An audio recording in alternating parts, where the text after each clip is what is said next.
Welcome back student, आपका कैप्सिकॉम technology Almora में स्वागत है। और आज हम आपको जो है या इस सीरीज में हम आपको जो है ई कॉमर्स वेबसाइट बनाना सिखाएंगे। Complete full stack web development होगा using front end technology HTML CSS JavaScript and Bootstrap. और बैकएंड में हम लोग यूज करेंगे PHP MySQL jQuery and CodeIgniter. तो कोडिंगनाइटर का जो वर्जन हमारा रहेगा वो कोडिंगनाइटर 4 रहेगा। तो ये कंप्लीट आपका कोडिंगनाइटर 4 का एक कंप्लीट ट्यूटोरियल होगा जिसपे हम एक ई कॉमर्स वेबसाइट बनाएंगे। इसमें बहुत सारे हम नंबर ऑफ फीचर देखेंगे, जैसे कि हम इसको इंस्टॉल कैसे करते हैं, कैसे हम इसको रन कराते हैं।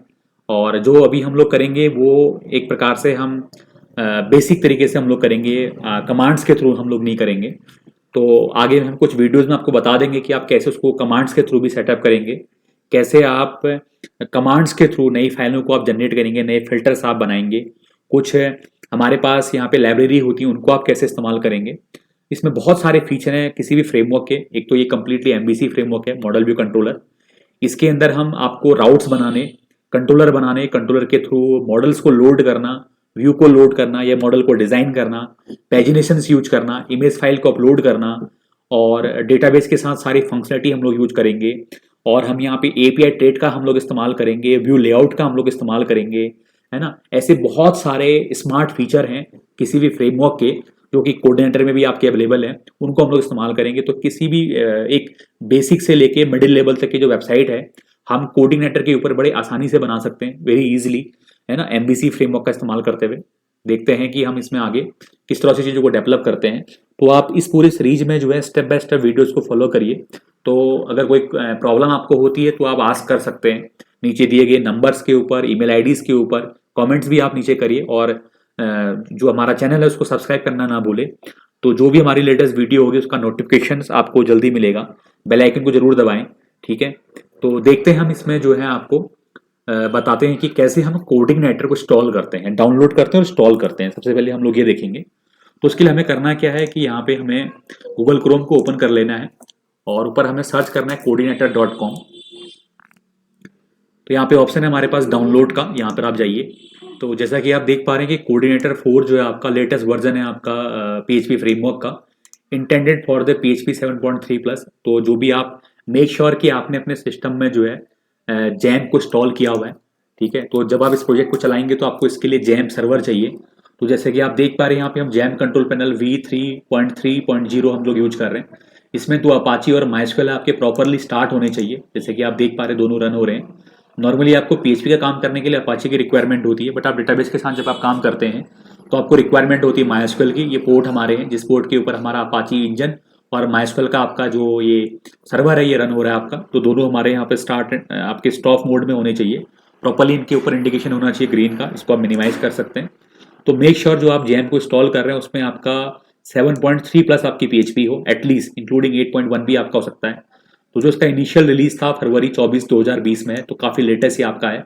करंट वर्जन जो भी हम लोग इसमें यूज कर रहे हैं 4.26, 3 भी थोड़ा सा ठीक ठाक है, लेकिन इसमें क्या है कि बहुत ही आपके जो नेम स्पेसेस हैं उनका इस्तेमाल नहीं किया गया, जो कि आपको 4 के अंदर मिलता है। तो एक प्रकार से ये PHP 8 के ऊपर भी हम लोग काम कर सकते हैं, ठीक है। तो यहाँ पर आप देख रहे हैं, तो ये कुछ आपका बेसिक इन्फॉर्मेशन यहाँ पे दी गई है। यहाँ पर आपके डाउनलोड है, डिस्कस है, सोर्सेज एंड ट्रांसलेशन है, यूजर गाइड है। तो यूजर गाइड वेरी यूजफुल है। एक चीज़ मैं आपको और बता दूँ, जब हम कोऑर्डिनेटर के थ्रू वेबसाइट्स को बना रहे होंगे तो इस बात का जरूर ध्यान दें, हम तो एक इसके मैनुअल को हम लोग फॉलो करेंगे। दूसरा, कैप्सिकॉम टेक्नोलॉजी की ऑफिशियल वेबसाइट है capsicomtechnology.com, इसको हम लोग प्रॉपरली फॉलो करेंगे, ठीक है। और एक चीज़ और आपको बताना चाहूँगा कि अगर आप चाहते हैं कि ऑफलाइन ट्रेनिंग हमारे द्वारा आपको मिले तो उसके लिए आप यहाँ पे अपकमिंग बैचेज के ऊपर आप जाइए। अपकमिंग बैचेज में क्या होगा कि आपको यहाँ पे लिस्ट मिल जाएगी अपकमिंग बैचेज की जो आने वाले हैं। चाहे आप ऑफिस मैनेजमेंट एंड अकाउंटिंग से रिलेटेड लर्न करना चाहते हैं या फुल स्टैक वेब डेवलपमेंट, इसमें आप सारी चीज़ों को जो है पढ़ते हैं। जैसा कि मैं आपको बता रहा हूँ, स्टेप बाय स्टेप आपके सारे कॉन्सेप्ट को हम लोग क्लियर करते हैं, छोटे छोटे पॉइंट्स को हम लोग लेके चल रहे हुए हैं यहाँ पे। तो इसमें जो है आपका कोर्स रन होगा, यहाँ पर आप इसकी जानकारी दे सकते हैं। कंप्लीट आपका एक वेबसाइट है जहाँ पर आपको ट्यूटोरियल्स हैं, ट्रेनिंग्स हैं, या आपके सॉफ्टवेयर एंड टूल्स हैं, ऑफिशियल मैनेजमेंट आपके रिलेटेड है, जो भी आपका सारा काम है उसको इसके अंदर आपको मिलेगा। तो आपने करना क्या, ट्यूटोरियल पे आपको जाना है यहाँ पे कोऑर्डिनेटर के मैनुअल के लिए। इसमें हम लोगों ने क्या किया, बहुत सारा हमारा काम जो है हमने इसमें ऑटोमेशन में लेके आए हुए हैं। तो बहुत सारा कोड ऐसा होता है जो रियूजेबल होता है, तो उसको हमने यहाँ पर कलेक्ट करके रखा हुआ है, या ट्यूटोरियल्स के फॉर्म में आप यहाँ पर देख सकते हैं। रिसेंटली आप यहाँ पर देख सकते हैं कि जो भी हमारे क्रिएटेड एंड अपडेटेड ट्यूटोरियल्स हैं उनकी आप लिस्ट यहाँ पे देख सकते हैं। एंड देन आप यहाँ पर अगर आएंगे कोऑर्डिनेटर 4 के ऊपर, जब आप इसमें क्लिक करेंगे तो आप देख पाएंगे कि यहाँ पर हमारा पूरा ट्यूटोरियल्स है, सारी हमने रिक्वायरमेंट्स एंड एक्सटेंशन यहाँ पे बताए गए हैं। और अगर आप यहाँ लेक्चर लिस्ट में आते हैं तो आपको यहाँ जो रिलेटेड कॉन्सेप्ट है उनके बारे में आपको जानकारी मिलेगी। और कोऑर्डिनेटर 4 का एक जो बेसिक सिलेबस है उसको आप यहाँ पे देख सकते हैं कि एटलीस्ट आपको कोऑर्डिनेटर को कंप्लीटली लर्न करने के लिए कौन कौन से कॉन्सेप्ट क्लियरली आपको आने चाहिए, सारी मजबूत होनी चाहिए।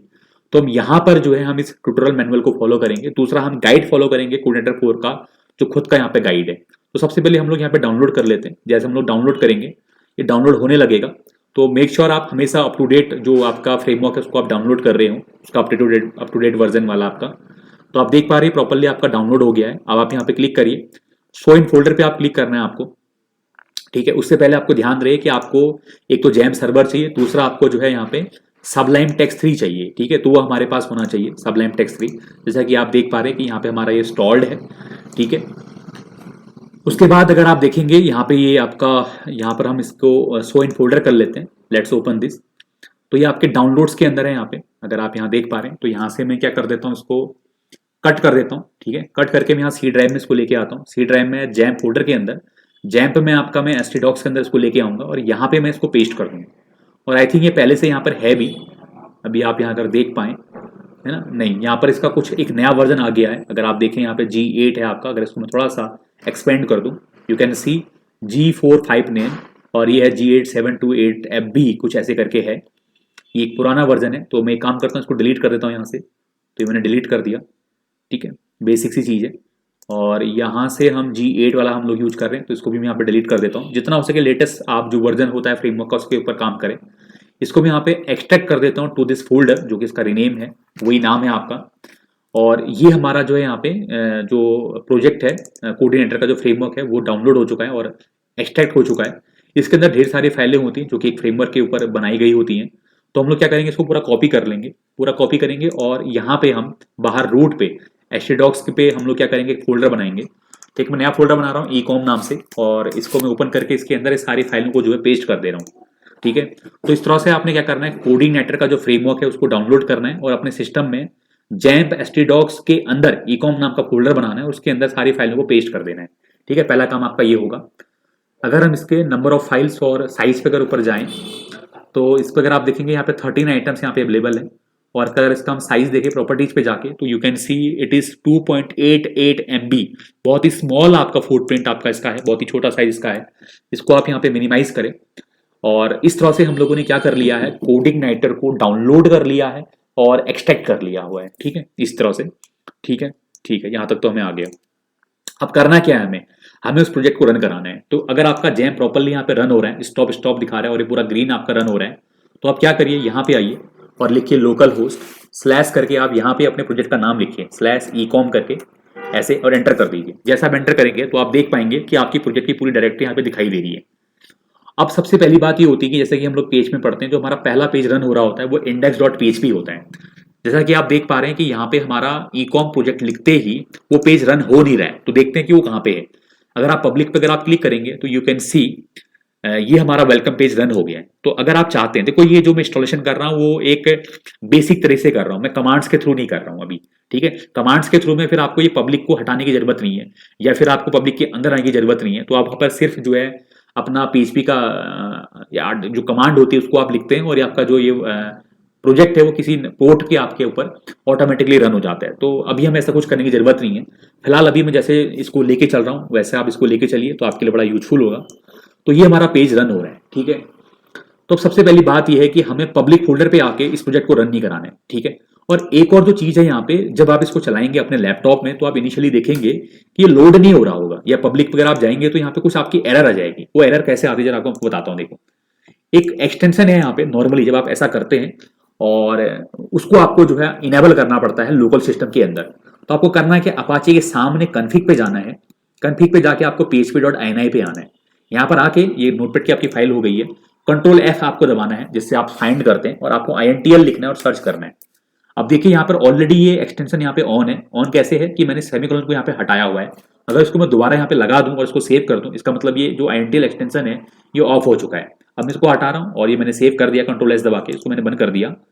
और मैं यहाँ पे क्या करता हूँ, इसको दोबारा से स्टॉप करता हूँ, दोबारा से इसको मैं रिस्टार्ट कर देता हूँ। जैसे मैंने इसको रिस्टार्ट किया, एज यू कैन सी, अगर मैं यहाँ पे बाहर जाऊँ और इसको मैं दोबारा रिफ्रेश करूँ तो you can see there is no error.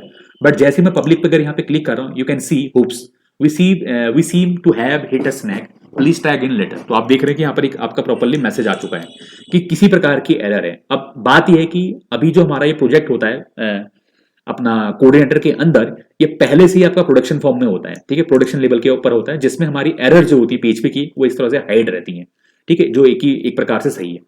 तो अब हम एक काम करते हैं, हमने इस प्रोजेक्ट को हमने ब्राउजर पे तो ओपन कर लिया है, हम इसको सबलाइन पे ओपन करके देखते हैं कैसे। स्टार्ट पे जाइए और सबलाइन को आप ओपन करिए। अब जैसे आपको सबलाइन को ओपन करेंगे तो यहाँ पर मेरा ऑलरेडी कोई प्रोजेक्ट रन हो रहा है। फाइल में जाऊंगा, मैं ओपन फोल्डर करूंगा और जो हमारा प्रोजेक्ट है वो है हमारा सी ड्राइव के अंदर, as you can see XAMPP के अंदर हमारा एस्टेडॉक्स फोल्डर है और एस्टेडॉक्स फोल्डर के अंदर हमारे पास यहाँ पे ईकॉम है। तो मैं इसको सिलेक्ट कर लेता हूँ। तो जैसे मैंने सिलेक्ट किया तो बाहर वाला जो हमारा सबलाइम टेक्स्ट 3 है इसको मैं बंद कर देता हूँ और इसको मैं मैक्सिमाइज कर देता हूँ। अब यहाँ पर अगर आप देखेंगे ईकॉम, अगर आप यहाँ पे देखें, ये जो आपका ईकॉम है ये हमारा यहाँ पे ओपन हो चुका है, ठीक है। अब इसमें मुझे जो है ना ये एरर देखनी कि एरर आ कहाँ पे रही है। तो जैसा कि हम यहाँ पे देख पा रहे हैं कि होप्स करके यहाँ पे लिखा हुआ आ रहा है, ये एरर कहाँ पे आती है। तो सबसे पहले जब हम लोग इसको प्रोडक्शन फॉर्म में चला रहे होते हैं तो प्रोडक्शन फॉर्म में भी आपको जो है ना एरर देखनी आनी चाहिए। कैसे आएगी, सबलाइन पे आपको जाना है, यहाँ पर आपको राइट टेबल के अंदर जाना है, राइट टेबल में आपको लॉग्स के अंदर जाना है और इतने बढ़िया तरीके से यहाँ पे एरर को ये प्लेस करके रख देते हैं। जो भी हमारी डेट है 12/9/2022, तो ये आपका 12 सितंबर 2022 आपका चल रहा है आज।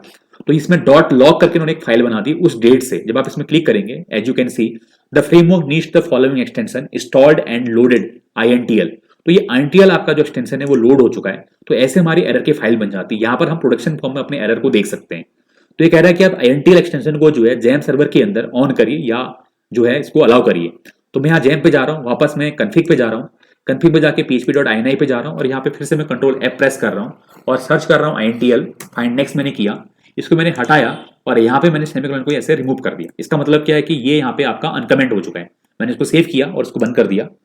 और एक चीज आपको ध्यान देनी है कि आपको दोबारा से स्टार्ट कर लेना है। नॉर्मली हो सकता है कि वो डायरेक्ट रिफ्रेश हो जाए और रिलोड हो जाए, तो बट फिर भी आपने सिक्योरिटी के लिए उसको दोबारा से स्टॉप कर देना है एंड रीस्टार्ट कर देना है। जैसे आप इसको रिस्टार्ट करेंगे, मेक श्योर दोनों आपके अपाचे एंड माइस्क्यूएल ग्रीन हो रहे हैं और इस पोर्ट के ऊपर रन हो रहे हैं। और अगर आप यहाँ जाएंगे और उसको रिफ्रेश करेंगे तो आप देखेंगे कि आपका प्रोजेक्ट कंप्लीटली रन हो गया है। तो सबसे पहले आपको अपने कोऑर्डिनेटर फ्रेमवर्क को डाउनलोड एंड इंस्टॉल करके रन कराना आना चाहिए और सबलाइम टेक्स्ट 3 में या किसी भी आपके कोड एडिटर के अंदर इसको आपको इस तरह से ऑन करना आना चाहिए और एरर देखनी आनी चाहिए अगर एरर आप में कोई अकर कर रही है तो। अब एक चीज और हमारी है कि हमें अपने इस प्रोजेक्ट को चलाने के लिए ईकॉम फोल्डर के बाद पब्लिक फोल्डर पे विजिट करना पड़ रहा है नॉर्मल तरीके से। जब आप इस पे क्लिक कर रहे हैं तो एज यू कैन सी तभी हमारा प्रोजेक्ट दिखाई दे रहा है। तो हमें बहुत बार रिक्वायरमेंट होती है कि हम पब्लिक फोल्डर पे विजिट ना करें और हमें ecom स्लैश के अंदर ही अपना प्रोजेक्ट जो है रन होता हुआ दिखाई दे। तो हमें करना क्या, देखिए हमें ये जानना पड़ेगा कि पब्लिक फोल्डर के अंदर ऐसी कौन सी फाइल है जो रन हो रही है। तो अगर आप यहाँ देख पाएंगे पब्लिक फोल्डर के अंदर हमारे पास index.php और .htxs फाइल है। ये कुछ सेटिंग फाइल हमारी होती है सर्वर की। तो यहाँ पर हमारे पास .htxs और index.php है। तो हमें करना क्या चाहिए, index.php को यहाँ से निकाल के हमें रूट पे रख देना चाहिए, ठीक है। लेट्स सी, इसको मैं यहाँ पे हटा रहा हूँ।